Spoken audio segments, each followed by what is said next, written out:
வந்தே மாதரம். பாருக்குள்ளே நல்ல நாடு எங்கள் பாரத நாடு.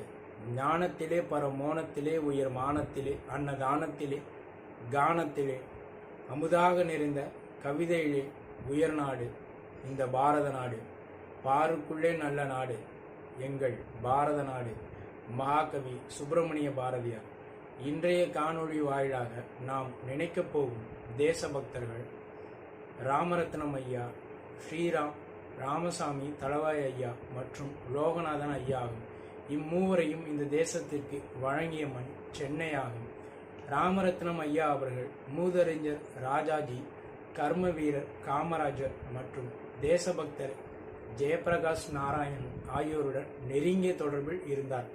இவர் அந்நியர்களுக்கு எதிரான பல போராட்டங்களில் பங்கு பெற்று பலமுறை சிறை சென்றிருக்கிறார். பல்வேறு புத்தகங்களை இவர் தமிழில் மொழிபெயர்த்திருக்கிறார். இவரும் தமிழில் புத்தகங்களை எழுதியிருக்கிறார்.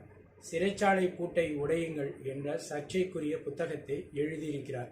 இவருக்கு தேசபக்தருக்கான மத்திய அரசின் தாமரா பட்டய விருது கிடைத்தது.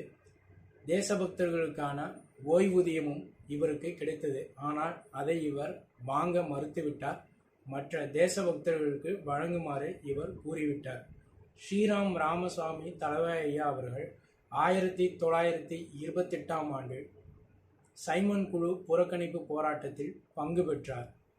அதனைத் தொடர்ந்து இவர் உப்பு சத்தியாகிரக போராட்டத்தில் பங்கு பெற்று சிறை சென்றார். அந்நிய துணிகளுக்கு எதிரான போராட்டத்தில் ஈடுபட்டு பல்வேறு தாக்குதல்களுக்கும் ஆளானார். இவர் தனிநபர் சத்தியாகிரக போராட்டத்திலும் பங்கு பெற்றிருக்கிறார். அப்போராட்டத்திற்கு தலைமையேற்றும் பயணித்திருக்கிறார். இவர் போராட்டத்திற்காக பல நபர்களை சேர்த்ததற்காகவும் போர்க்காலத்தில் போர்களுக்கு எதிரான குரல்களை எழுப்பியதற்காகவும் இவர் 3 ஆண்டுகள் சிறை தண்டனையும் பெற்றிருக்கிறார்.